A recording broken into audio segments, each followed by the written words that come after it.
Hello everyone, my name is Surendra. I welcome you to all on my YouTube channel, Concept Sociology. As I promised you that I will continue this series of sociology, तो मैं इसी series को continue करते हुए ये मेरा series का पहला चैप्टर है, वीडियो है सीरीज का। तो हम पहले चैप्टर में किस यूनिट वन की बात करेंगे, पेपर वन यूनिट वन।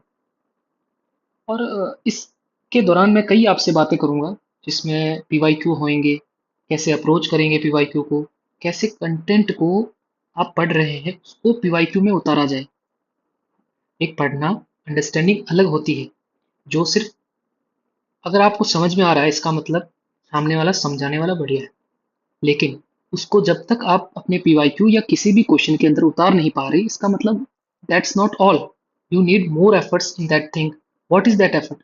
आपको वो एफर्ट है प्रैक्टिस की, क्लियरिटी की। एक होती है अंडरस्टैंडिंग, मैंने अपने पिछले वीडियो में भी बताया था आपको, इंट्रोडक्शन वीडियो में। एक हो, सॉरी, एक होती है अंडरस्टैंडिंग।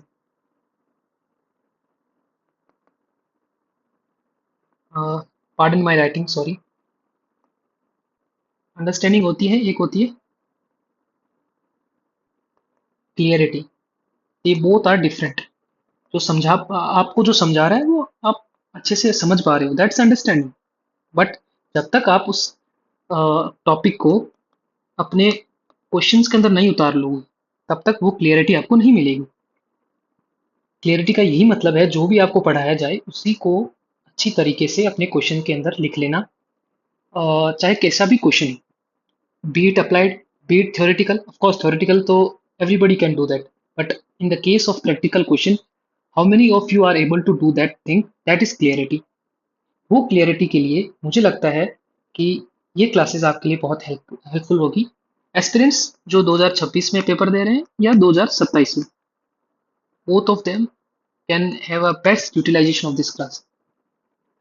सो मैं बिना टाइम वेस्ट करे आपका क्लास शुरू करूंगा, लेकिन हाँ मैं इससे पहले कुछ बातें बता दूं जो मैंने ऑफकोर्स इंट्रोडक्शन क्लास में बताई थी, फिर भी मैं एक बार वापस दोहरा देता हूँ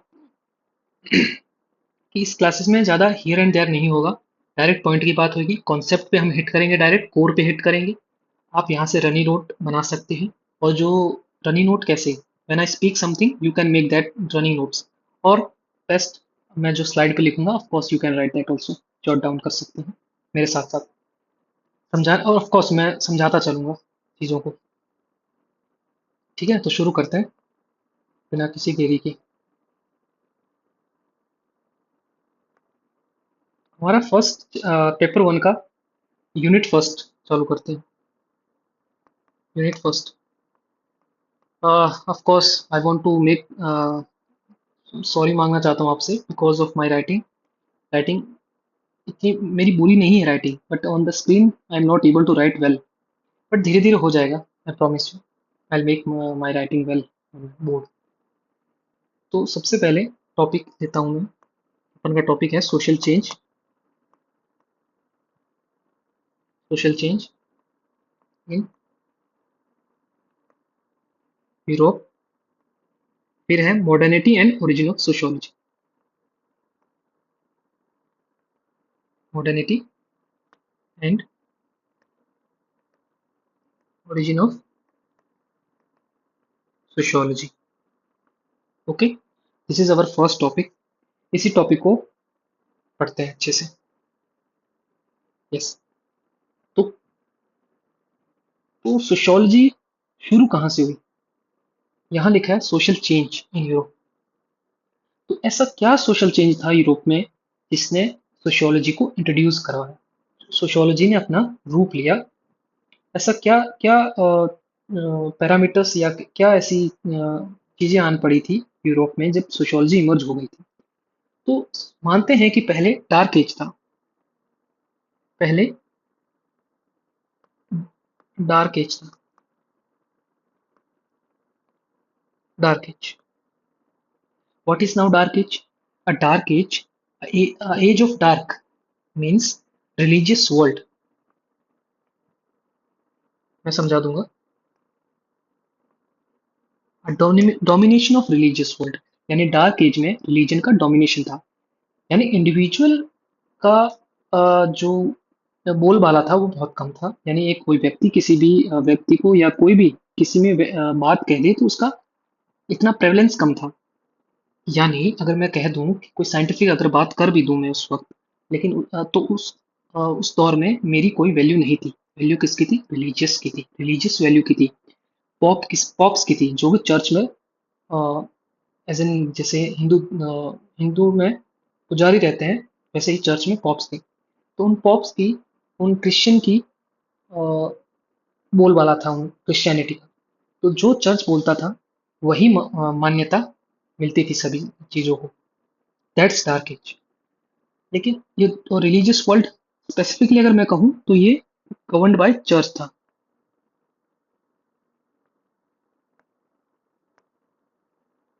ये चर्च के द्वारा चलाया जाता था। यानी जो भी चर्च बोल दे वही उसी चीज को मान्यता मिलती थी, बाकी सभी चीजों को नकारा जाता था। यही डार्क एज। यानी किसी भी चीज को एक्सेप्ट नहीं करना, कोई चेंज को एक्सेप्ट नहीं करना, ऑर्थोडॉक्सी को प्रिवेलेंस देना, और हम्म, जो रूढ़िवादी बातें हैं जैसे वुमेन्स को बैकवर्डनेस की बातें करना, या कोई भी चीज होगी, उन्हीं चीज को रिलीजियस वर्ल्ड ज्यादा प्रायोरिटी देता था। Of course we know what are the orthodox things that like patriarchy हो गई, जो कि सोसाइटी में सबसे ज्यादा वही प्रेवलेंस थी उस वक्त। अनसाइंटिफिक बातें हो गई कि चर्च मानता था कि वर्ल्ड, जो सॉरी अर्थ फ्लैट है, न कि राउंड है। हाँ, हालांकि बाद में इसको नकारा गया था, cos by introducing scientific temperance and knowledge, इसको सबको नकारा गया था। तो ये चर्च की कुछ बुनियाद बातें थी, जिसके अवज पे सोशियोलॉजी का इमर्ज। ये डार्क एज हो गया। अब डार्क एज के अंदर रेनेसां आया। अब मैं कुछ आपको इंटेलेक्चुअल फोर्सेस बताऊंगा कि क्या इंटेलेक्चुअल फोर्सेस थी जिसके तहत मॉडर्निटी का जन्म हुआ। यानी हम डार्क एज से अब कुछ ऐसी इंटेलेक्चुअल फोर्सेस की बात करेंगे जिसने मॉडर्निटी को लेड किया। ठीक है, फिर उसके बाद आगे। पहली थी रेनेसा। ठीक है, रेनेसा। रेनेसा कोर्स पहले इसको समझा लेते हैं, रेनेसा क्या है। रेनेसा अ फिलोसफिकल मूवमेंट था, जो कि 13th, शायद 13 था ना। 13 से लेके 15 सेंचुरी के बीच में ये रेनेसा आया था। यानी कोई छोटा टाइम पीरियड तो है नहीं, एक दो साल में तो आया नहीं, कुछ टाइम पीरियड लगा होगा इसे। तो ये रेनेसा आया। रेनेसा क्या था? फिलोसफिकल मूवमेंट था। क्या उसके अंदर क्या इन्वॉल्व था? सबसे बड़ा रेनेसा के अंदर अचीवमेंट था ह्यूमनिज्म का। ह्यूमनिज्म। आप चाहें तो लिख सकते हो, मैं आपको लिखवा सकता हूँ कि क्या है रेनेसा, अगर आपको एक लाइन में लिखना हो तो। The philosophical movement which involve humanism in every aspect of life. ठीक, ये आप लिख लो और उसको नीचे लिख लो ह्यूमनिज्म। ह्यूमनिज्म में क्या क्या था? क्या होता है ह्यूमनिज्म? यानी एक व्यक्ति के सेंटर्ड की बातें, वही ह्यूमनिज्म है। यानी इंडिविजुअलिज्म का आना। यानी paintings,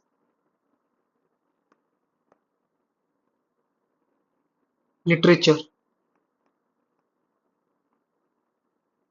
music, dance, drama, etcetera, इन सभी का प्रेवलेंस हो गया था ह्यूमनिज्म के आने के बाद। यानी पेंटिंग्स में कुछ लोगों का रुझान आया, लिटरेचर में आया, म्यूजिक में आया, डांस में आया, ड्रामा में आया। यानी बहुत कुछ ऐसी चीजें जो सेल्फ सेंटर्ड थी, यानी इंडिविजुअल सेंटर्ड थी, जिसमें ये, आपको पता है, ये चीजें कभी भी रिलीजियस वर्ल्ड को स्वीकार नहीं थी। चर्चेस को कभी स्वीकार नहीं थी ऐसी चीजें जो भी बहुत अलग हो एकदम। कि पेंटिंग हो गई, लिटरेचर हो गया, म्यूजिक, ड्रामा, यानी कोई अपनी अ, ऐसी चीजों पे काम करे जो कि साइंटिफिक है लेकिन रिलीजियस वर्ल्ड के द्वारा सैंक्शन नहीं है। Of course the church will question that thing, and the church will not agree on that terms which is agreed by the humanism। तो ह्यूमनिज्म का बोलबाला आया, यही ह्यूमनिज्म था। अब ह्यूमनिज्म क्यों आया? सबसे बड़ा यही सवाल उठता है, क्योंकि पीपल्स जो लोग थे, व्यक्ति, उन्होंने रिलीजियस वर्ल्ड को या चर्चेस को क्वेश्चन करना चालू किया. When they have started questioning the religious church and the popes, that why, if your god is that much strong, then why he cannot eradicate the poverty, why he can't give the power to the women or the marginal people. ये questions ऐसे उठने लगे कि भूखे को रोटी क्यों नहीं दे पाता आपका भगवान. ये कुछ ऐसी बातें जो कि चर्च के सामने उठाई गई थी. किसके द्वारा?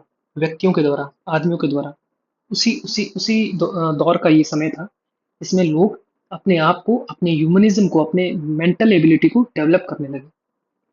ऑफ कोर्स इन्फ्लुएंस तो रहा होगा बहुत चीज़ों का. यही इन्फ्लुएंस हम देखेंगे कि बहुत लिटरेचर का इन्फ्लुएंस था, कुछ थिंकर्स का था. यही मिलके ह्यूमनिज्म का डेवलप हो. सर रेनेसा बोलते हैं. ठीक है. रेनेसा के अंदर क्या देखा हमने? पेंटिंग, ह्यूमनिज्म का डेवलप हुआ जिसमें painting, literature, music, dance and drama. आपको ज़्यादा नहीं लिखना, बस यही देखना है कि रेनेसा क्या था. बस सिंपल सा एक लिखो कि फिलोसफिकल मूवमेंट था. You have to just write renaissance is a philosophical movement, that's it. इतना कुछ नहीं आएगा. ठीक है. और जो कि किसके लिए? ह्यूमनिज्म के ऊपर डिपेंडेंट था, जो हर एस्पेक्ट में painting, literature, music and drama को इंक्लूड करता था. Why it started? Because people have questioned the authority of the churches. ये है रेनेसा. मैंने शॉर्ट में बता दिया आपको. इससे ज़्यादा ना इधर का उधर का कुछ नहीं आएगा. एक minute, just I want to use this.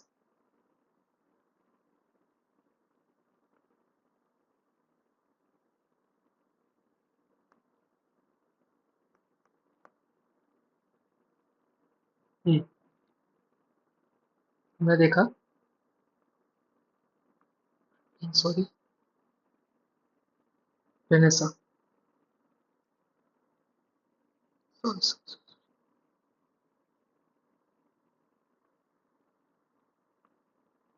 Renaissance. अब रेनेसा से क्या निकला? Scientific revolution.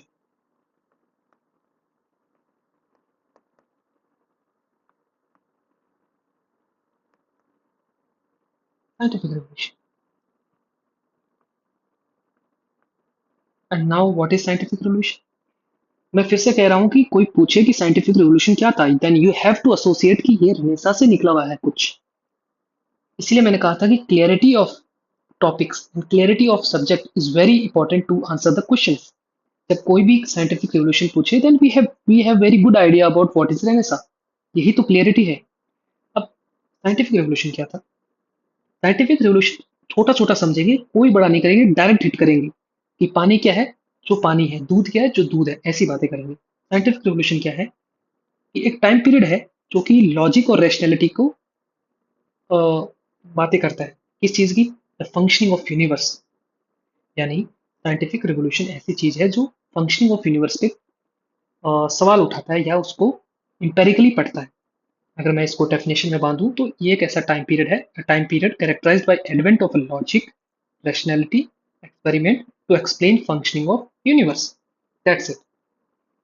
ये इतना ही डेफिनेशन. इस डेफिनेशन को अगर एग्जाम में आई तो साइंटिफिक रिवोल्यूशन में आपको लिख देना है.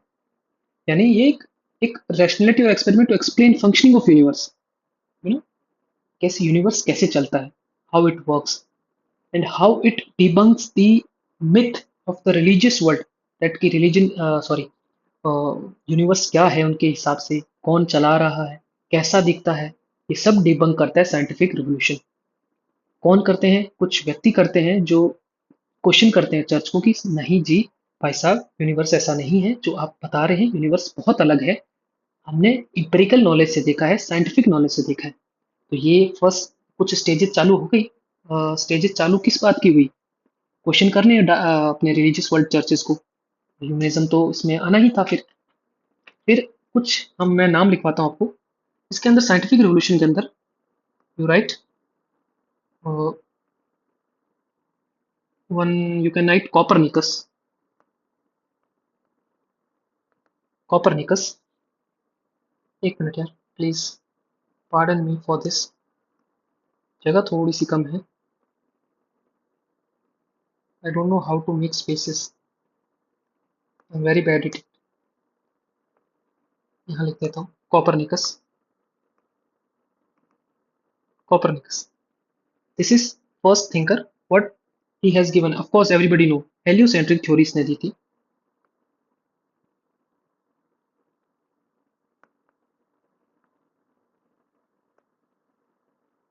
Heliocentric theory, what is heliocentric theory? कि अर्थ है, अर्थ के बाहर,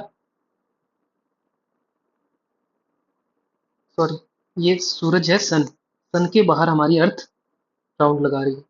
ना कि चर्चेस बता रहे थे कि हमारी अर्थ है, सॉरी, हमारा जो सूर्य है वो राउंड लगा रहा है हमारी अर्थ के बाहर, बट ऐसा नहीं है।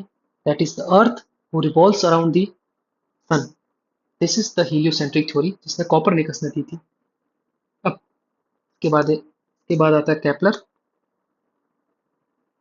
केपलर ने क्या कहा था? केपलर ने कहा था कि इलेप्टिकल ऑर्बिट्स, हमें ऑर्बिट इलेप्टिकल है, ना कि गोल गोल ऐसे, समझ रहे हो?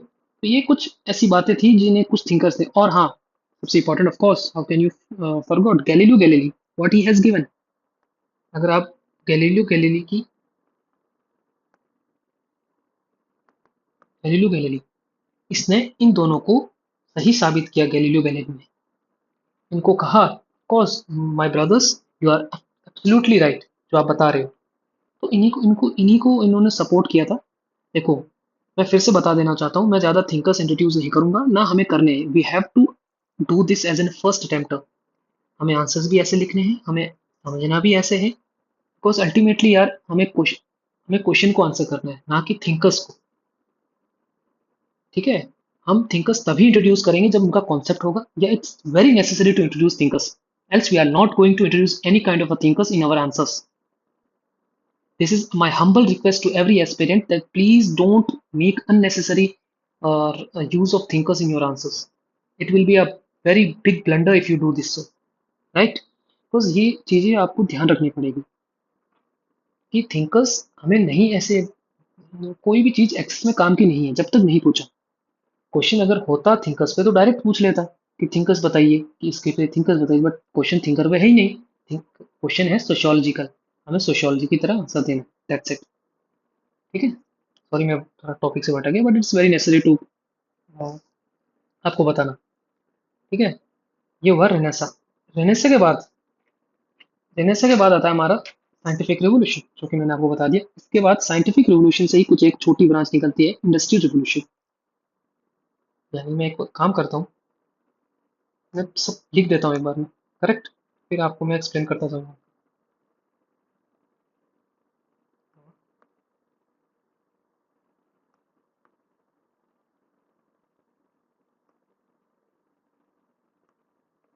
सॉरी सॉरी सॉरी, इरेज नहीं हो रहा।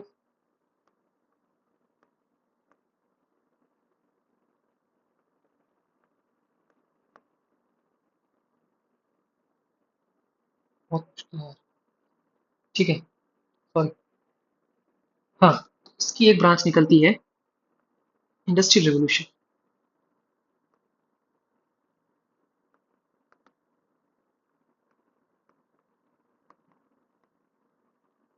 इंडस्ट्रियल रिवोल्यूशन, इंडस्ट्रियल रिवोल्यूशन, मैं बताऊंगा फिर क्या होता है इंडस्ट्रियल, पहले लिख लेते हैं। यहाँ से रेनेसा से एक और निकलता है, एनलाइटनमेंट।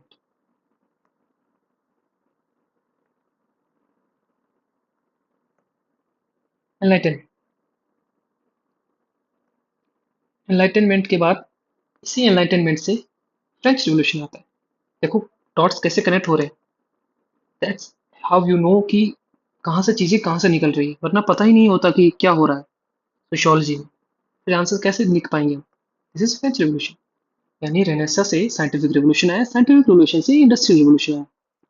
अब रेनेसा से ही साइंटिफिक रिवोल्यूशन निकला और एनलाइटनमेंट निकला, एनलाइटनमेंट से फ्रेंच रिवोल्यूशन निकला। अब ऑफ कोर्स मैं I will discuss all of things, but यही क्या है, it's all are what I have discuss. ये सब कुछ इंटेलेक्चुअल फोर्सेस है,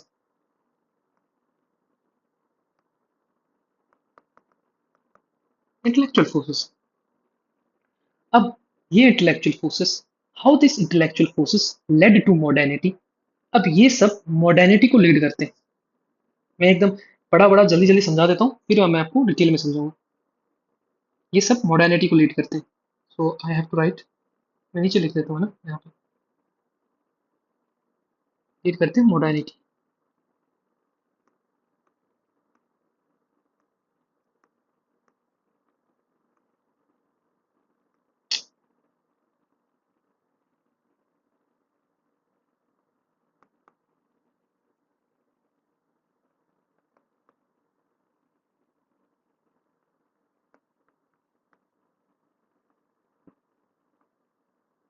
मॉडर्निटी।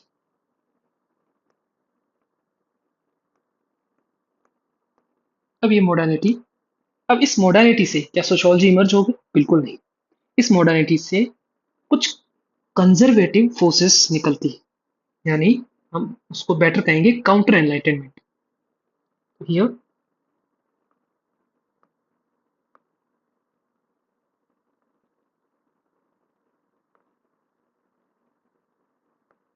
Counter enlightenment. अब इस ये काउंटर एनलाइटमेंट किसको मिलता है? मॉडर्निटी। और ये कुछ कंजर्वेटिव फोर्सेस थी।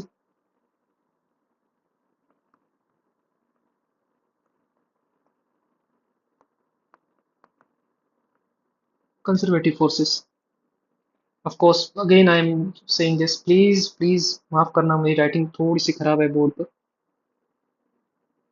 क्योंकि कुछ और कुछ थी रेडिकल, मार्क्स जैसे, of course you can take an example of Marx. ठीक है, बातें करेंगे ऑफ कोर्स ये सब तो ये मॉडर्निटी का इमर्जेंस हुआ, यानी मैं अगर मोटा मोटा कहूँ, डार्क एज आया, रिलीजियस वर्ल्ड था, गवर्नड बाय चर्चेस था, चर्चेस की अथॉरिटी, इंटेलेक्चुअल फोर्सेस ने की, सॉरी उनकी अथॉरिटी को चैलेंज किया इंटेलेक्चुअल फोर्सेस। क्या थी इंटेलेक्चुअल फोर्सेस? इंटेलेक्चुअल फोर्सेस थी रेनेसा, साइंटिफिक रेवोल्यूशन, जिससे निकला रेनेसा से, रेनेसा से एक और निकला एनलाइटनमेंट, एनलाइटनमेंट से निकला फ्रेंच रिवोल्यूशन, और of course industrial revolution scientific revolution से निकली। तो ये थी इंटेलेक्चुअल फोर्सेस। अब जब भी क्वेश्चन आए what is intellectual forces, so you of course you don't forget to mention this all, यानी जब पूछे what are intellectual forces to for the emergence of sociology, कौन सी इंटेलेक्चुअल फोर्सेस थी जो सोशियोलॉजी को इमर्ज करने में हेल्प की, यही सब थी। आपको इन्हीं के बारे में लिखना है, उसमें कोई थिंकर्स आ सकते हैं या कुछ भी आ सकता है। So don't forget this dimensions. कोई लिखता है खाली एनलाइटन में, कोई इंडस्ट्रियल रिवोल्यूशन लिखता है, because no, this all are the intellectual forces. Renaissance की इंटेलेक्चुअल फोर्सेस थी, एनलाइटनमेंट भी था। So you need to this in mind, you need to keep this in mind. फिर आगे चलते हैं कि ये सब मॉडर्निटी को लेड किया। अब मॉडर्निटी को लेड किया, मॉडर्निटी तो आ गई, लेकिन उस मॉडर्निटी के चक्कर में एक और चीज आई, काउंटर एनलाइटनमेंट। अब ये काउंटर एनलाइटनमेंट क्या है ये भी बताऊंगा। कुछ कंजर्वेटिव फोर्सेस आई, कुछ रेडिकल आई। इसी के चलते इसी के चलते हमारा हुआ ओरिजिन ऑफ सोशियोलॉजी।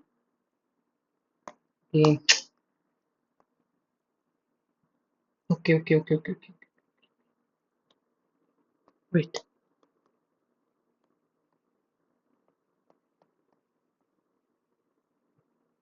मैं हो सकता है फर्स्ट लिख रहा हूँ उसकी वजह से। हाँ, ओरिजिन ऑफ सोशियोलॉजी, इससे ओरिजिन हमारा हुआ सोशियोलॉजी का। अब अब चलते हैं कि क्या था मॉडर्निटी, क्या था काउंटर एनलाइटनमेंट, कंजर्वेटिव फोर्सेस यही थी, कंजर्वेटिव फोर्सेस काउंटर एनलाइटनमेंट, या आई वांट टू से, और फिर हुआ इमरजेंस ऑफ सोशियोलॉजी का। सिंपल तरीके से समझते हैं जल्दी जल्दी। एनलाइटनमेंट क्या था? एनलाइटनमेंट सीधा मैं कहूँ गवर्नेंस और इकोनॉमी पे था। जो साइंटिफिक रेवोल्यूशन था वही वही सेम टू सेम एनलाइटनमेंट था, बस वो गवर्नेंस और इकोनॉमी में था। यानी एक इंटेलेक्चुअल मूवमेंट था जो कि लॉजिक और रैशनैलिटी से और एक्सपेरिमेंट से भरा हुआ था, जो कि किसको क्वेश्चन कर रहा था? Functioning of governance and economy. ठीक है, अगर मैं आपको डेफिनेशन लिखाऊं, you can me write, intellectual movement which involved advent of logic, rationality and experiments in the functioning of governance and economy, यही एनलाइटनमेंट था। बस वही सेम साइंटिफिक रेवोल्यूशन का है, बस यहाँ गवर्नेंस एंड इकोनॉमी कर दो, डेफिनेशन वो सेम रही। यही था एनलाइटनमेंट। ठीक है, गवर्नेंस और इकोनॉमी पे। अब क्या था गवर्नेंस और इकोनॉमी पे, देखते हैं क्या कुछ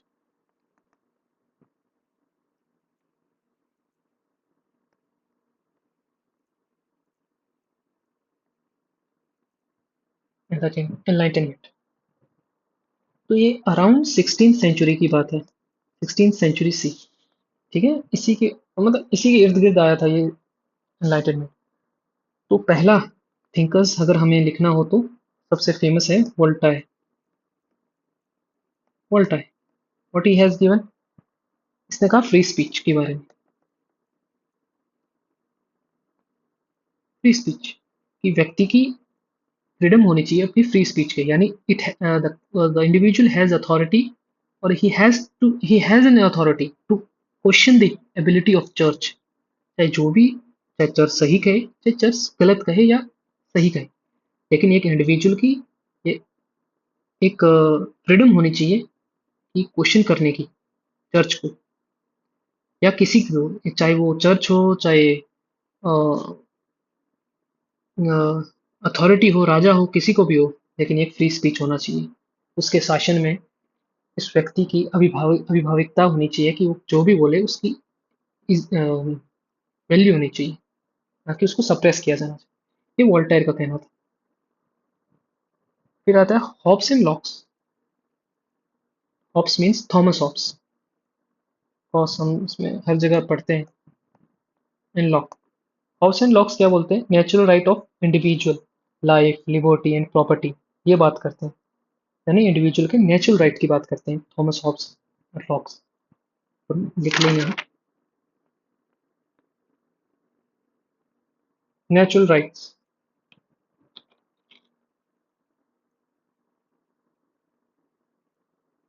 नेचुरल राइट्स जैसे कि ऑफ सॉरी ऑफ इंडिविजुअल की, जैसे कि बहुत सारे होते हैं, जैसे लाइफ का हो गया, लिबर्टी एंड प्रॉपर्टी। ये कुछ तीन बातें मेजर मेजर यही थी कि इनकी राइट्स होना चाहिए, इंडिविजुअल किसी जंजीर में बंधा नहीं होना चाहिए। ऑफकोर्स एटलीस्ट इन तीनों चीजों में तो व्यक्ति फ्री होना चाहिए। तभी एनलाइटनमेंट किसके बारे में होता है? गवर्नेंस एंड इकोनॉमी पे।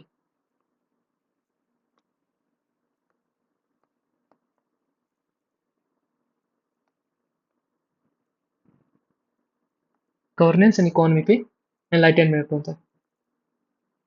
तो ये क्या होता है? गवर्नेंस का ही पार्ट है नेचुरल राइट्स देना, लाइफ देना, लिबर्टी देना, प्रॉपर्टी, यानी स्टेट का एक राइट बनता है कि इंडिविजुअल्स को लाइफ, लिबर्टी एंड प्रॉपर्टी पे पूरा अधिकार होना चाहिए अपने, किसी भी जंजीर में ना बंधा होना चाहिए, इन तीनों में एटलीस्ट तो। और वोल्टायर का कहना था फ्री स्पीच, यही एनलाइटनमेंट था। अगर एनलाइटनमेंट पूछे तो ये सब आपको लिखना है उसके अंदर, आपको इंट्रोड्यूस करवाना है थिंकर्स में। ठीक है। फिर आता है आपने आई थिंक नाम सुना होगा मैरी वॉल्स्टनक्राफ्ट का। आई थिंक ये मैरी वॉल्स्टनक्राफ्ट का आपने नाम सुना होगा।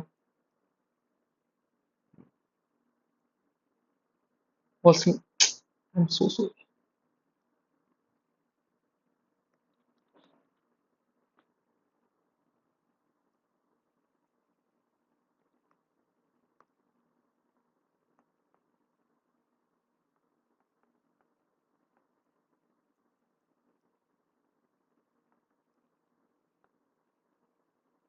मैरी वॉल्स्टनक्राफ्ट, हुई शी, वो जेंडर इक्वालिटी पे बात करती थी, जेंडर इक्वालिटी होनी चाहिए।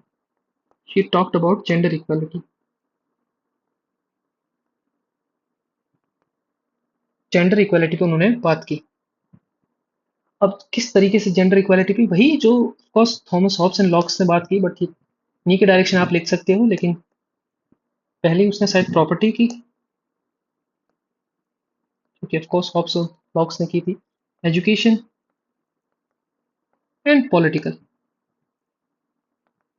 यानी पॉलिटिकल राइट्स विमेंस को मिलने चाहिए। ये मैरी का मानना था, वॉल्स्टनक्राफ्ट का मानना था कि प्रॉपर्टी का और एजुकेशन और पॉलिटिकल राइट्स, ये तीनों राइट्स तो इनहेरेंट है। A woman has to give, woman have to give all right by a state. In at least इन तीन चीजों पे तो डिस्क्रिमिनेट नहीं होना चाहिए था। ये रिफॉर्म्स स्टेट को करने चाहिए। ये इनका मानना था मैरी वॉल्सनक्राफ्ट का, कि चर्चेस ना स्टेट का, इन पे मोनोपोली किसी की भी नहीं होनी चाहिए, ना किसी का अधिकार होना चाहिए। ये सब इंडिविजुअल राइट्स हैं, इंडिविजुअल को अपने तौर तरीके से रखने चाहिए अपने राइट्स। उनकी ये फ्रीडम ऑफ स्पीच और एक्सप्रेशन का पार्ट है। ये मैरी वॉल्सटनक्राफ्ट का मानना था। जेंडर इक्वालिटी पे उन्होंने बात की थी उस वक्त। यही मेजर थी जो जेंडर इक्वालिटी की बात करती थी। और हमारे जनरल बिल की बात करते हैं रूसो। मैं कुछ थिंकर लिखा रहा हूँ, ये तो आप लिख सकते हैं, नॉर्मल से थिंकर है। रूसो, रूसो का मानना था फ्री जनरल विल का।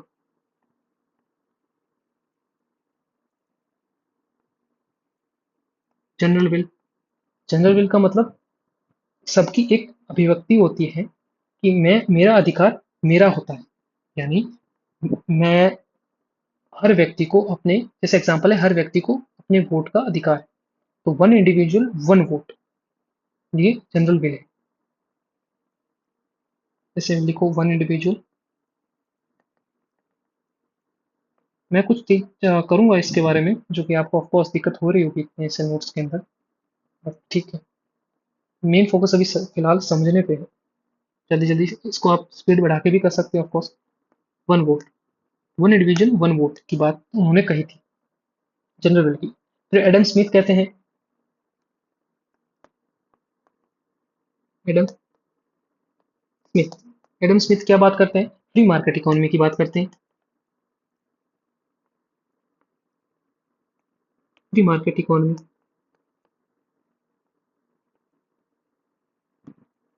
सेकंड वो कहते हैं कि इंडिविजुअल, सॉरी, इनविजिबल हैंड के बारे में बात करते हैं।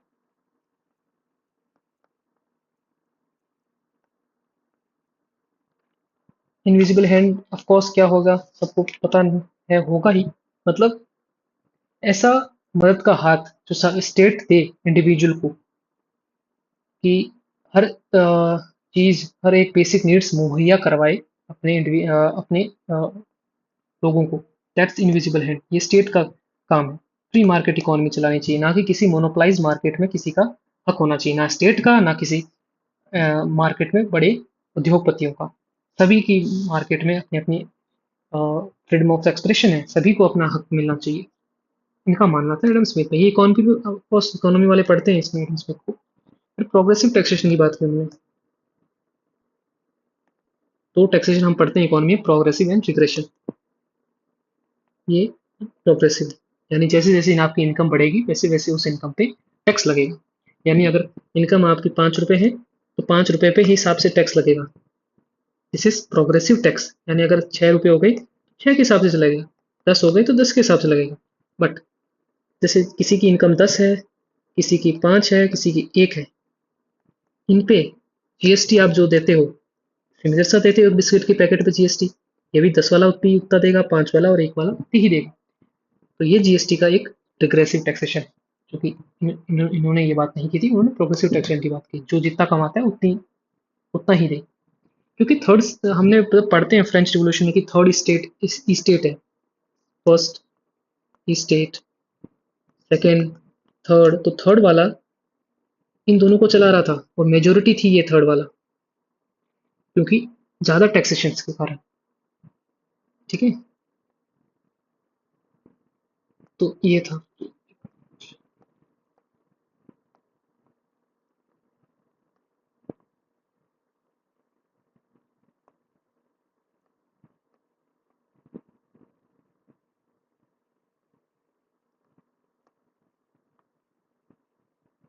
ठीक है, हो गया।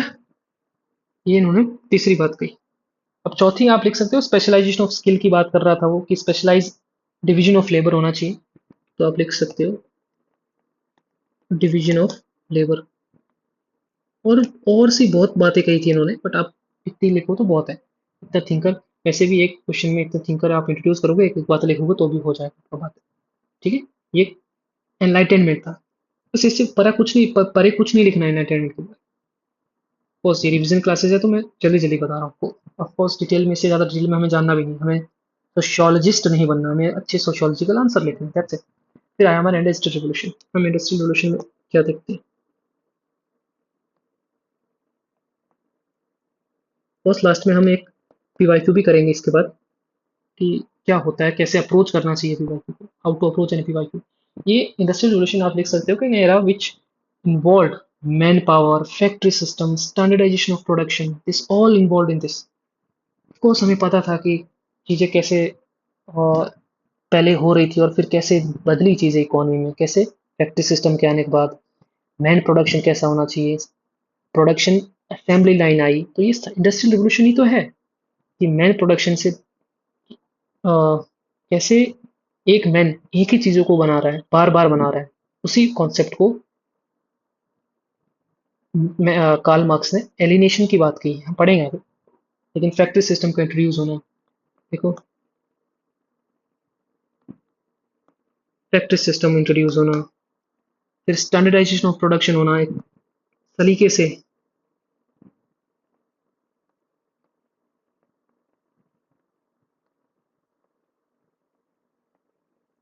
प्रोडक्शन और सलीके से होने लगा, तरीके से होने लगा चीज़ें। एक व्यक्ति एक ही चीज़ संभाल रहा है, ना कि हर एक व्यक्ति हर कुछ ऐसा नहीं संभाल रहा।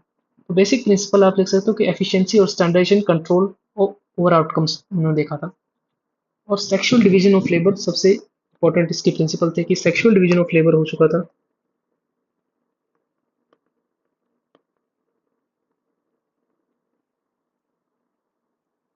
ठीक है, सेक्सुअल डिवीजन ऑफ लेबर यानी महिलाएं घर का काम करेगी और आदमी बाहर काम करेंगे। ये पहला ही डिवीजन हो चुका था इंडस्ट्रियल रेवोल्यूशन के अंदर। Separation of work at home सब कुछ हो गया था। Concept of time based production, कि इसी टाइम के अंदर चीजें होनी चाहिए, ये हो गया था, इंट्रोड्यूस हो गया था। ब्यूरोक्रेसी इसमें अंदर, ब्यूरोक्रेसी मतलब स्टेट की ब्यूरोक्रेसी नहीं, और इन इंडस्ट्रीज में ही ब्यूरोक्रेसी आ गई, इंट्रोड्यूस हो गया। ब्यूरोक्रेटिक कॉन्सेप्ट आ गए कि कुछ कोई वर्कर्स होंगे, वर्कर के ऊपर मैनेजर होंगे, मैनेजर का उनका हेड होगा, एचआर होगा। तो ये सब चीजें जो एकदम स्टैंडर्डाइज एसओपी की तरह जो चलने वाली है, यही तो एक इंडस्ट्रियल रिवोल्यूशन को सक्सेस बनाता है, तरीके तरीके से बनाता है। यही इंडस्ट्रियल रिवोल्यूशन था। अब फ्रेंच रिवोल्यूशन देख लेते हैं क्या था। मैं छोटा छोटा बता रहा हूँ क्योंकि इतना इंपॉर्टेंट नहीं है, इन पे क्वेश्चन डायरेक्ट नहीं आता। आता भी है तो भी हमारे पास इनफ कंटेंट है कि हम आंसर कर पाए इनको। ठीक है, ये फ्रेंच रिवोल्यूशन था। इनके कॉन्ट्रीब्यूशन क्या थे? कॉन्ट्रीब्यूशन देख लेते हैं कि रिपब्लिक, रिपब्लिक, इक्वल राइट्स की बात की इन्होंने, इक्वल राइट्स की बात की इन्होंने। Liberty, equality, fraternity, liberty, equality and fraternity, इन तीनों की बात इन्होंने फर्टर्निटी इन्होंने बात की। फिर वोटिंग राइट इन्होंने कहा एक्सटेंड कर दो। फ्रेंच रिवॉल्यूशन के अंदर वोटिंग राइट एक्सटेंड हुए। तो वोटिंग राइट का एक्सटेंड होना,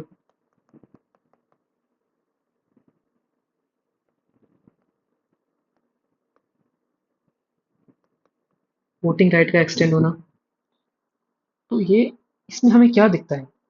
एक साफ बात यहाँ तक पता चलती है कि religion is losing its significance in governance.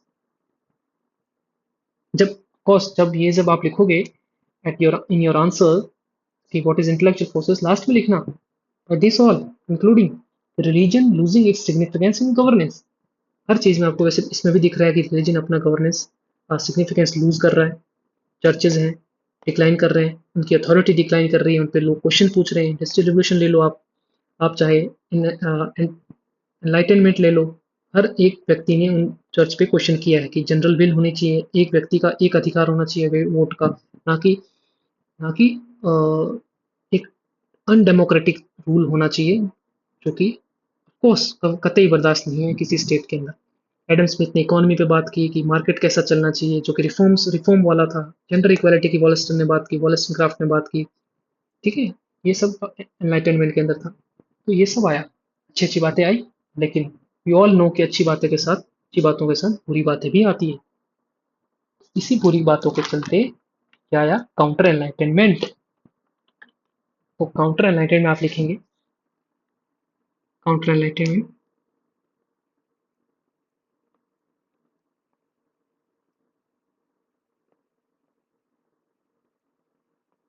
Counter enlightenment. इसमें आप डेफिनेशन लिख लीजिए। Period which involved questioning the contribution of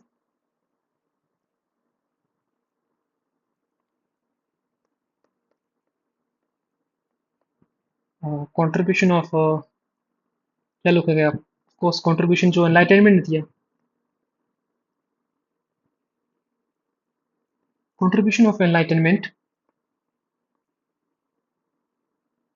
French revolution, सबको लिख दो, सभी के नाम आ जाएंगे। French revolution and industrial revolution and industrial revolution. यार, तो यही काउंटर एनलाइटनमेंट था। इन्हीं को क्वेश्चन करते हुए ये आया। काउंटर एनलाइटनमेंट को क्वेश्चन करते हुए आया।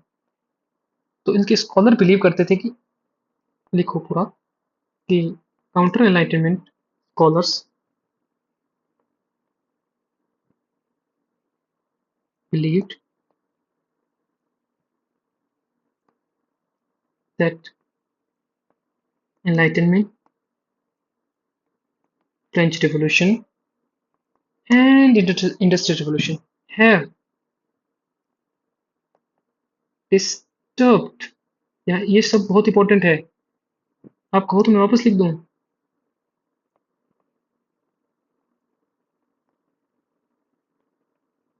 Disturbed, क्या? Social order,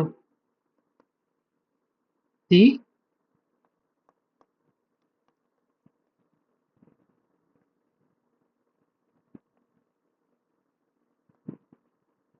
यानी काउंटर एनलाइटेड, ये सिंपल से आपको समझना पड़ेगा, बहुत सिंपल है कि काउंटर एनलाइटेड ने कहा, स्कॉलर्स का मानना था कि जो इंडस्ट्रियल रिवोल्यूशन था, फ्रेंच रिवोल्यूशन था और इंडस्ट्रियल रिवोल्यूशन, ये एनलाइटनमेंट था, इन्होंने डिस्टर्ब कर दिया. क्या डिस्टर्ब कर दिया? सोशल ऑर्डर जो चल रहा था सोसाइटी के अंदर.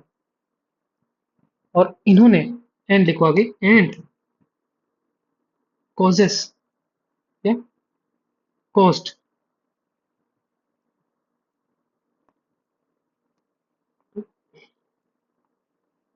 Cost lawlessness, lawlessness and anarchy. Better to write anarchy. यानी क्या इन्होंने सोशल ऑर्डर में इन्होंने लॉलेसनेस और अनार्की को लीड किया. कॉस्ट यानी डिस्टर्ब किया सोशल ऑर्डर, और लॉलेसनेस और अनार्की हो गई. अब सोशल ऑर्डर क्या था उस वक्त का? आप लिख सकते हो कि स्टेट सिस्टम था, जो मैंने आपको अभी ऊपर बताया. इसको डिस्टर्ब कर दिया. जो तीन थे ना, फर्स्ट सेकंड थर्ड स्टेट, कुछ ऊपर नोबल्स थे, फिर नीचे एकदम कॉमनर्स थे, उससे ऊपर भी सबसे ऊपर हमारे नेता लोग थे, राजा लोग. तो ये सब सब डिस्टर्ब हो गया. सब स्टेट डिस्टर्ब हो गया. कैसे डिस्टर्ब हो गया? क्योंकि इंडिविजुअल क्वेश्चन करने लगे चर्च को.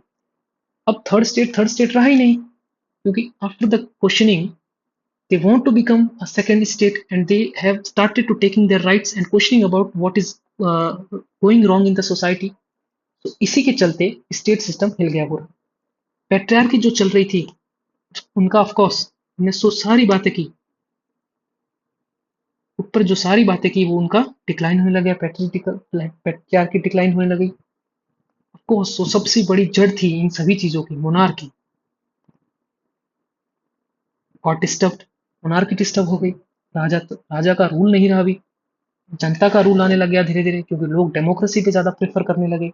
वो डेमोक्रेटिक, ऑफ कोर्स डेमोक्रेसी एक ऐसी, democracy is like kind of a blood which if any people have tasted, of course they like more and more to drink that. क्योंकि ऐसा खून है, जब दांतों में लग गया ना एक बार डेमोक्रेसी का, तो लोग उसी को ज्यादा अपनाएंगे, ना कि मोनार्की को. अनार्की कोई नहीं सहन पाता, मोनार्की. ठीक है, तो मोनार्की रूल कम डिक्लाइन होता लगा. फ्रेंच में of course French revolution is an example of that. फिर रिलीजियस वैल्यू हो गई, ये तो सबसे इंपॉर्टेंट है. रिलीजियस वैल्यू का डिक्लाइन होने लगा, क्योंकि क्वेश्चन करने लगे लोग. समझ में आ रहा है ना आपको? एकदम बहुत सिंपल ल्यूसिड तरीके से समझा रहा हूँ मैं.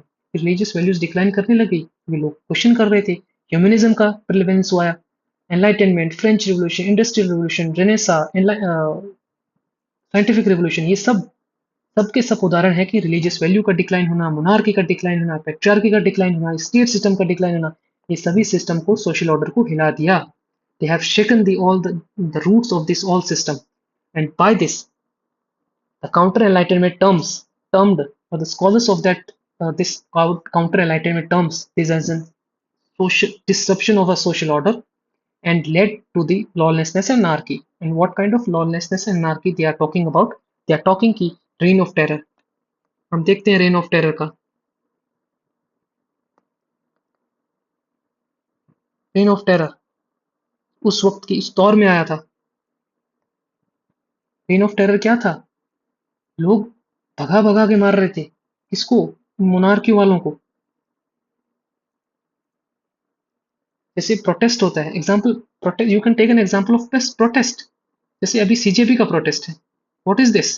ऑफ कोर्स, लेकिन अकाउंटेबिलिटी मांग रहे हैं ना। इसी के reign of terror is an of course an example of accountability, they are asking for accountability, right. ये अकाउंटेबिलिटी ही मानना रेन ऑफ टेरर था उस वक्त का। लोग ऑफ कोर्स वहाँ इतना लॉ एंड ऑर्डर लोगों को नहीं पता था कि किसे पीसफुल प्रोटेस्ट किया जाए या कैसे नॉन वायलेंट किया जाए। बट ऑफ कोर्स जनता का जो दबा हुआ गुस्सा था कई सालों का, कई डेकेड्स का, एक साथ निकला, उसे रेन ऑफ टेरर कहते हैं। और जो इन नोबल्स की हालत हुई फिर देखने लायक थी फिर उस वक्त। यही यही थी लॉलेसनेस ऑन आर की। प्रोटेस्ट मूवमेंट्स चलने लगे उस वक्त, तो आप लिख सकते हो प्रोटेस्ट मूवमेंट्स।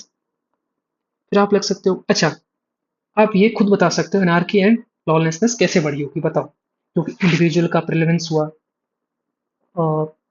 जो कलेक्टिव वैल्यूज थी उसका डिक्लाइन होने लग गया धीरे धीरे, इंडिविजुअल का राइज होने लग गया, जो इंडिविजुअल सेंट्रिक बातें थी वो बहुत ज़्यादा प्रेलेवेंस होने लगी, मोनार्की कम हुई, डेमोक्रेसी ज़्यादा आई, freedom of speech and expression का ज़्यादा होने लग गया, मार्केट इकोनॉमी सुधरी। इन सबसे हमें क्या पता चलता है कि freedom of speech and expression का भी और एक्सपेंशन होता है, यानी व्यक्ति के इंडिविजुअल राइट्स भी बहुत एक्सपेंड करते हैं। उसी के चलते व्यक्ति अगर कोई डिवोर्स लेना चाहता है तो खुल के ले सकता है। तो डिवोर्स रेट उस वक्त बहुत ज़्यादा हावी हो गई, क्योंकि industrial revolution of course example of individualism, course they have created the slums and this all, industrial revolution ने ये सब किया, ऑफ कोर्स नेगेटिव कॉन्सिक्वेंस तो है ही, लेकिन डिवोर्स रेट हाई होने लग गया। इनके हिसाब से ये लॉलेसनेस थी, काउंटर एंटीमेट थिंकर्स के हिसाब से। सुसाइड रेट ये हाई होने लग गई, क्योंकि व्यक्ति, ऑफ कोर्स अल्टीमेटली कई थिंकर ने कहा कि लोग कलेक्टिव ज़्यादा रहना पसंद करते हैं, ना कि individual. Individualism course lead to the loneliness and loneliness lead to the suicide. Of course one of the महान thinker you can take the name of Durkheim, Mal Durkheim, who talked about like this. ठीक है, suicide rate height होने लगा। Crime rate, talk of crime rate, crime rate भाई बहुत ऊंचा, बहुत ऊपर होने लग गया, क्योंकि चीजें सुधरेगी तो उसके साथ साथ बुरी भी तो आएगी ना। तो इन चीजों के डिस्टर्ब और सोशल ऑर्डर यही बिगड़ा था कि क्राइम रेट बहुत हाई होने लग गया। ठीक है, लोग अलग अलग तरीके से क्राइम करने लगे, व्हाइट कॉलर क्राइम इंट्रोड्यूस हुआ। खाली क्राइम ही नहीं, व्हाइट कॉलर क्राइम भी। अब लोग, बड़े बड़े लोग पढ़े लिखे क्राइम कर रहे थे। पहले तो जो पढ़ना पड़ा छोटा मोटा स्नैचिंग हो रहा था, लेकिन नहीं, अभी तो बहुत बड़ा बड़ा स्कैम हो रहे थे, तो ये क्राइम रेट हाई हुआ। होमलेसनेस, होमलेसनेस इंक्रीज हुई, क्योंकि लोग काम तो माइग्रेट कर जाते हैं, migration migration migration is an best example. काम के लिए लोग माइग्रेट करते हैं, फिर वहां उनको जगह नहीं मिलती, तो वहीं अपने स्लम्स डेवलप कर लेते हैं। तो होमलेसनेस की कभी दिक्कत है। इस होमलेसनेस के चलते, माइग्रेशन स्लम क्रिएट होने के चलते, स्लम से क्या हो जाता है, क्राइम रेट इंक्रीज होता है, क्योंकि यहाँ crime rate of course slums में ज़्यादा रहेगा। अनएजुकेटेड लोग ज़्यादा रहेंगे, क्योंकि जो माइग्रेट करते हैं they all not are educated, they migrate for for work, they are looking for work, they urban rural से अर्बन माइग्रेट करते हैं, और उस माइग्रेशन के दौरान लोगों को काम नहीं मिलता ढंग का, काम नहीं मिलता, घर भी नहीं मिलता, घर नहीं मिलता, फिर काम, इन दोनों के चक्रों में वो क्राइम क्राइम करना शुरू करते हैं और क्राइम रेट इंक्रीज होने लगता है। कोर्स इसी के चलते ये सब होता है। This all about counter enlightenment. ठीक है, और कुछ आप एग्जांपल ले सकते हो कंजर्वेटिव का। अ, क्या example, you can take example.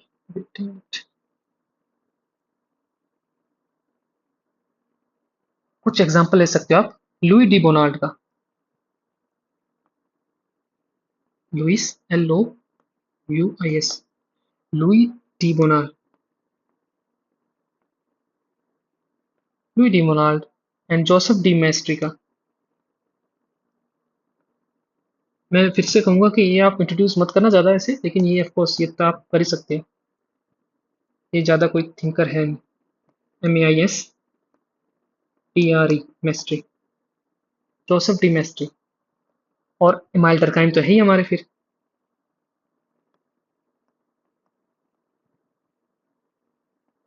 Mile डरकाइम, और फिर हमारे Auguste Comte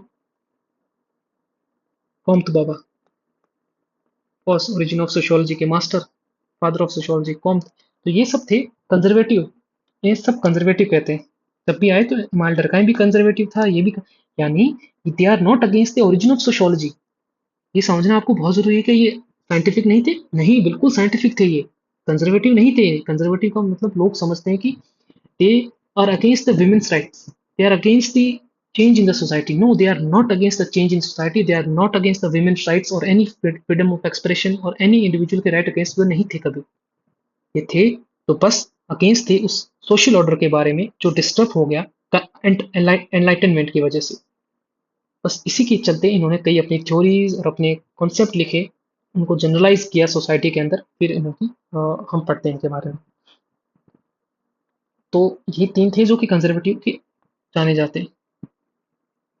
conservative, they are known as conservative, they are not against the women's rights, but जो राइट्स की कॉन्सिक्वेंस हुई दे आर अगेंस्ट दैट, और जो डिस्ट्रप्शन हुआ सोशल ऑर्डर उनके अगेंस्ट ये थे। तो कंजर्वेटिव आप इनके कंजर्वेटिव नाम लिख सकते हो।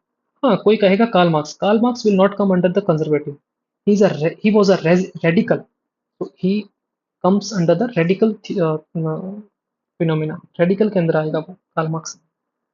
तो इंडस्ट्रियल रिवोल्यूशन ने सम स्कॉलर्स, आप लिखते हो कि सम स्कॉलर्स ने इंडस्ट्रियल रिवोल्यूशन को क्वेश्चन किया। कैसे, किस तरीके से? इस तरीके से कि आप लिख रहे हो, आई होप मेरे साथ साथ आप लिख रहे हो जो मैं लिख रहा हूँ। सम इंडस्ट्रियल, सम थिंकर्स या फिलोसफर्स, कुछ भी लिख लो, या बेटर टू राइट ना यार, सबसे अच्छा है को सम काउंटर एनलाइटनमेंट स्कॉलर्स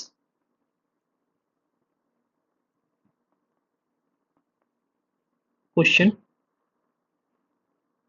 आया इंडस्ट्रियल रेवोल्यूशन कैसे, किस तरीके से, कि उनका मानना था कि man's potential got disturbed,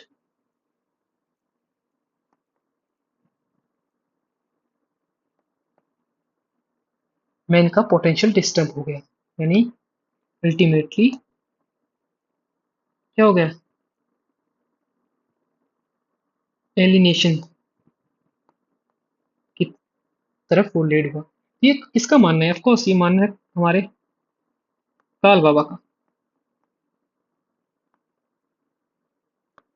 Karl Marx का, ठीक है। कार्ल मार्क्स का ये मानना था, का मानना था कि मेंस पोटेंशियल को डिस्टर्ब, एलिनेशन हो गया, क्योंकि व्यक्ति एक ही चीज बार बार बना रहा था। उसी एक व्यक्ति को एक ही चीज के बारे में नॉलेज है, ना कि यानी एक पंखा बनाना है तो उस पंखे को, एक पंखे का फैन है उसी के बारे में उसको नॉलेज है कि फैन कैसे बनाते हैं, से कोई मतलब नहीं है, या उसको कोई जानकारी नहीं देते, या वो नहीं लेता मोटर के बारे में, कैसे उसको उसके बटन्स लगेंगे, कैसे उसका ऑपरेशन मशीन अंदर लगेगी, या कैसे वो फैन को फिट किया जाएगा, उसके बारे में कोई उसको आइडिया या नॉलेज नहीं दिया जाता या वो लेना चाहता। ऑफकोर्स नहीं दिया जाता अकॉर्डिंग टू मार्क्स, क्योंकि एक व्यक्ति एक काम में ज़्यादा स्पेशलाइज होगा तो काम बेटर होगा, तो ये बार बार वो काम करने से व्यक्ति एलिनेट हो जाता है। एलिनेशन का कॉन्सेप्ट आया, we will discuss better in our next classes, और in upcoming classes of Karl Marx thinkers जब आएंगे कि एलिनेशन क्या होता है, हम वहाँ बात करेंगे। Man work repetitively, man work repetitively, मैं थोड़ी थोड़ी राइटिंग सुधारूंगा, एंड मोनोटोनस मोनोटोन सॉरी मोनोटोनसली,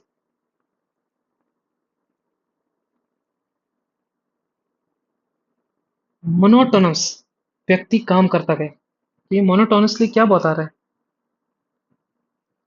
कि मोनोटोनस, एक व्यक्ति बार बार उसी काम को करता गया करता गया करता गया, उससे क्या हुआ, एलिनेशन को पहुंच गया, व्यक्ति एलिनेशन हो गया, यानी एक व्यक्ति अपने काम से ही उपज गया, यानी दूर हो गया, दैट्स एलिनेशन, सिंपल टर्म्स में बताऊं तो।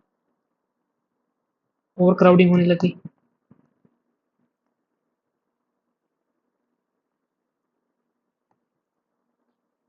रिकॉर्डिंग से ऑफकोर्स मैंने ऊपर बताया आपको क्या हुआ, स्लम फॉर्मेशन, सिंपल सिंपल लिखेंगे,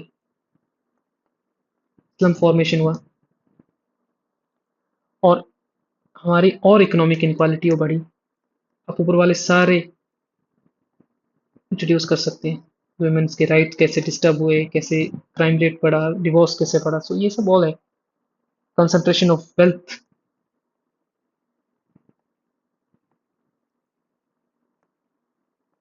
concentration of wealth, degradation of work, ये सब किसका इम्पैक्ट है, इंडस्ट्रियल रिवोल्यूशन का, अकॉर्डिंग टू कार्ल मार्क्स। ये सब सोशल ऑर्डर को डिस्टर्ब करने के लिए आया था। ये रहा लॉलेसनेस एंड अनार्की, इस वजह से ऐसे आई। दिस इज तो this is what all about, मैंने सबको समझा दिया कि काउंटर एनलाइटनमेंट कैसा है। अब इसी के संदर्भ में सोशियोलॉजी का ओरिजिन हुआ। अब आप सब बता सकते हैं, of course you all are very handsome in this for doing so. आप बता सकते हो कि क्या लिखना है यहाँ पे, कि सोशियोलॉजी ओरिजिन की है। तो आप लिखो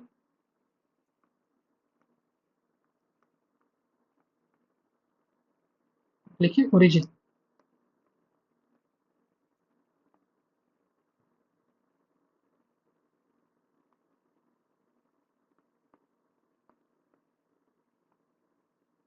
ओरिजिन ऑफ सोशियोलॉजी, उसके अंदर आप लिखेंगे सोशियोलॉजी, डेफिनेशन लिख रहा हूँ, आपको लिखना चाहिए। मैंने हर चीज़ की डेफिनेशन लिखी है, आप लिख दे रहे हो उसके अंदर जब क्वेश्चन पूछे। तो sociology as a discipline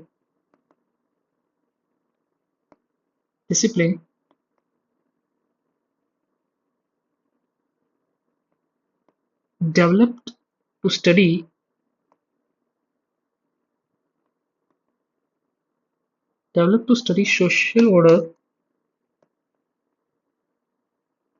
or modernity,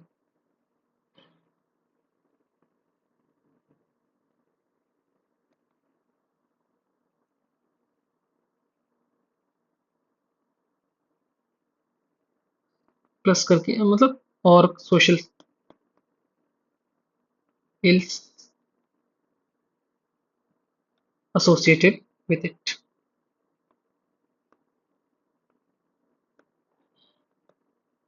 यानी क्या अल्टीमेटली ये दिखा रहा है कि जो सोशल इल्स मॉडर्निटी के चलते सोशल ऑर्डर को और मॉडर्निटी को या सोशल इल्स को पढ़ना या उनको क्वेश्चन करना ही इमरजेंस ऑफ सोशियोलॉजी को दिखाता है।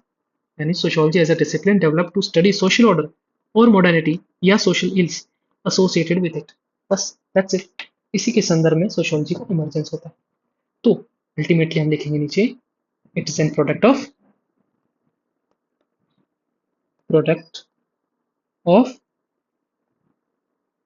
clash between enlightenment and counter enlightenment। यानी क्लैश था किसके बीच में, एनलाइटनमेंट और काउंटर एनलाइटनमेंट के बीच में जो क्लैश हुआ, उसी की भिड़ंत में सोशियोलॉजी का इमरजेंस हुआ। जैसे as you have discussed earlier, ये रहा, ये साइंटिफिक, कि ये साइंटिफिक हमारी इंटेलेक्चुअल फोर्सेस थी, इंटेलेक्चुअल फोर्सेस से मॉडर्निटी को लीड किया। जो हमने देखी क्या मॉडर्निटी थी, यही तो मॉडर्निटी थी, इसी चीज यही मॉडर्निटी थी। तो इस मॉडर्निटी के काउंटर में एनलाइटनमेंट आया, काउंटर एनलाइटनमेंट जिसे कहते हैं, जो कि रेडिकल था कार्ल मार्क्स जैसा। कंजर्वेटिव फोर्सेस हमने देखी क्या, किसने बोला कि सोशल ऑर्डर को डिस्टर्ब किया, लॉलेसनेस अनार्की आई। हमने देखा कैसे लॉलेसनेस ने स्टेट सिस्टम को डिस्टर्ब किया, पेट्रियार्की मोनार्की रिलीजियस वैल्यू सबको डिक्लाइन किया। फिर लॉलेसनेस और अनार्की कैसे आई, suicide rate high, divorce rate high, crime rate high, homelessness, protest movement, strain of terror and many more, inequality in societies, ये सब आने लगी। यही तो लॉलेसनेस और अनार्की थी। इन्हीं के चलते और संदर्भ में कंजर्वेटिव्स ने अपना थ्योरीज रखी, और इन्हीं को चलते सुधारने की वजह से, इन क्लैश की वजह से इमरजेंस ऑफ सोशियोलॉजी हुआ। तभी ओरिजिन ऑफ सोशियोलॉजी आता है। अब मेरे ख्याल से ये आपको क्लियर हो चुका होगा, और कोई भी क्वेश्चन आएगा of course you can answer very well in that manner, कि इंटेलेक्चुअल फोर्स कैसे आपको इंट्रोड्यूस करवानी है, सोशियोलॉजी का इमरजेंस कैसे हुआ, और मैनी मोर। ठीक है, आप बेहतर तरीके से बता सकते हो। ऑफ कोर्स ये सब लिखना नहीं है आपको, बट एक समझने के लिए आपको मैंने बता चुका हूँ। क्वेश्चन में सब का सब कुछ नहीं है पूछे। सिंपल सा क्वेश्चन आपको पूछेगा, कुछ पूछू सा क्वेश्चन पूछेगा आपको, क्या पूछेगा? देखिए, डिस्क्राइब, मैं पीवाई क्यों बता रहा हूँ आपको, describe how enlightenment led to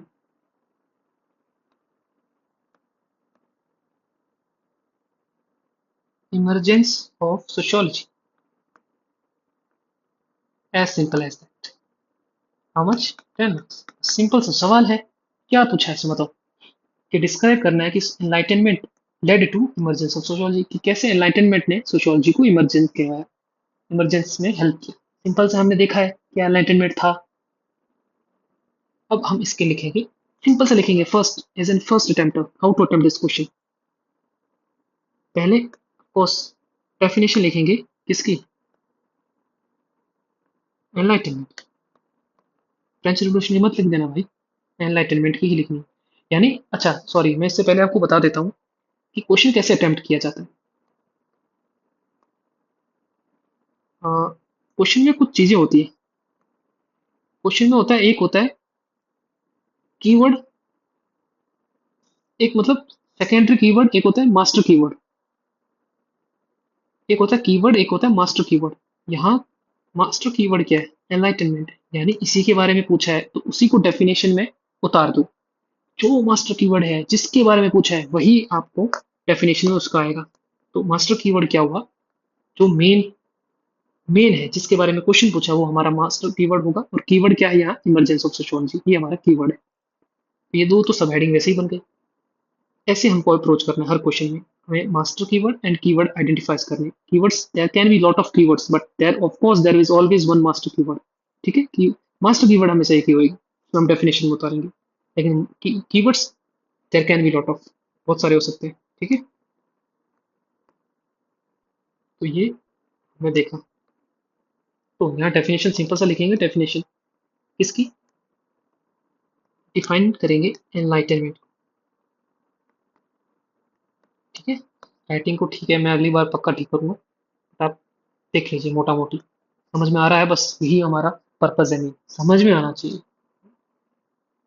ठीक है, फीलिंग कन्वे होनी चाहिए, बाकी सब एम ही चलता है। डेफिनेशन एनलाइटनमेंट की लिखेंगे, तो मैं ऑफ कोर्स मैं यहाँ नहीं लिखूँ, ठीक है, नहीं लिखूंगा क्योंकि मैं लिख चुका हूँ। डेफिनेशन एनलाइटनमेंट की सेम हम यहाँ उतार देंगे क्या होती है एनलाइटनमेंट। ये हमारा मास्टर कीवर्ड होगा। अब अब हम लिखेंगे कैसे न्यू सोशल ऑर्डर आया। मैं पूरा ऑफ कोर्स नहीं लिखूंगा, बस बता दूंगा कैसे अप्रोच किया जाता है new social order. New social order, अब मैं इस न्यू सोशल ऑर्डर को मैं क्या एक रेफरेंस दे रहा हूँ कि एनलाइटनमेंट के नीचे हेडिंग होगा emergence of new social order. उस सोशल ऑर्डर के हमने हमने बात की कैसे। एक होता है कि कंटेंट को पढ़ लिया, उसको सेम छापना नहीं है हमें। We don't replicate the same notes over in the answers, no, we will not going to do this. हम सेम के सेम नहीं छापेंगे, हम कुछ अलग करेंगे। अलग मतलब अप्लाइड करेंगे ऑफ कोर्स, अपने तरीके से मोल्ड एंड फोल्ड करके फिर लिखेंगे। ये रिपब्लिक है, Republic, gender equality,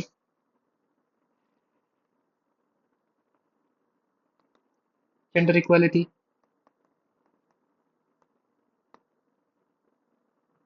free speech, general.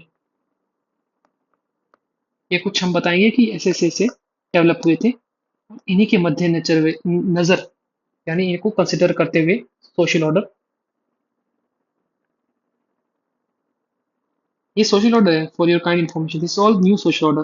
ठीक है, इसी सोशल ऑर्डर को फिर ऑफकोर्स ये आएगा तो डिसऑर्डर भी आएगा, तो इसी के चलते काउंटर एनलाइटनमेंट लिखेंगे। काउंटर एनलाइटनमेंट का कैसे? उन्होंने कहा कि सोशल डिसऑर्डर आया सोसाइटी। इनको ऑफकोर्स लिखेंगे कि डिवोर्स रेट हाई हो गया। हमने जो जो पढ़ा, क्राइम रेट हाई हो गया, रेन ऑफ टेरर वक्त का, ये सब के सब क्या थे? कंजर्वेटिव। हम लिखेंगे, मैं इसे एरो कर रहा हूँ, you have to write in down. आपको नीचे लिखना है कि ये all are the conservative forces.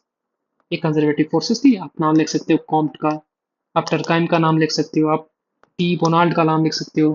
ठीक है। और एक वो मैंने बताया डी मेस्ट्री का नाम लिख सकते हो, जोसेफ डी मेस्ट्री। ये सब का नाम लिख सकते हो और आप कंक्लूड कर सकते हो कंजर्वेटिव को। ठीक है। ये सोशल ऑर्डर डिसऑर्डर था, जिसकी अब नीचे लिखोगे इनके चलते हुए order and new order and disorder के चलते इमरजेंस ऑफ सोशियोलॉजी हुआ। Emergence of emergence of sociology. ठीक है। ये आप कंक्लूजन में कर देना। ठीक है, कि इसी के चलते इमरजेंसी ऑफ सोशियोलॉजी हुआ। बस that's how, this how is easy. इतना इजी तो था ये। आपको अप्रोच आनी चाहिए कि आंसर को कैसे लिखना चाहिए। हम पूरी सेशन में या पूरी अपने आने वाले वीडियोस के अंदर ऐसी ही डिस्कशन करेंगे कि आंसर को कैसे अप्रोच किया जाए, एक अंडरस्टैंडिंग के साथ, एक क्लियरिटी के साथ, not only understanding, just and with clarity. Clarity के साथ कैसे समझाया जाए क्वेश्चन। ठीक है। तो ये हुआ पहला यूनिट का पहला जो क्या बोलते हैं टॉपिक। फिर आगे कल चलेंगे मॉडर्निटी के साथ। ठीक है। मेरे ख्याल से I hope I have make you able to understand this all. अच्छा लगा तो आप मुझे कमेंट्स में बताइए कैसे मैं सुधार कर सकता हूँ, और अगर आपको कोई दिक्कत आ रही हो तो। और अच्छा लगा तो लाइक कीजिए, सब्सक्राइब कीजिए। एंड ये मैं सीरीज कंटिन्यू रखूंगा of course, for those who feel sociology थोड़ा बिट ऑफ डिस्कनेक्ट लगता है उनको आंसर्स के अंदर, course I make help to them also. ठीक है। तो ये सिंपल सा है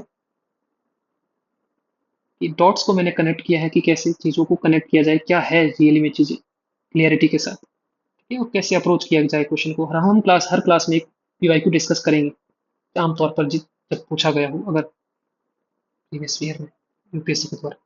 ठीक है। तो इसी नोट के साथ मैं आपसे विदा लेता हूँ। Thank you. I hope you like this video. आपको पसंद आया ये वीडियो।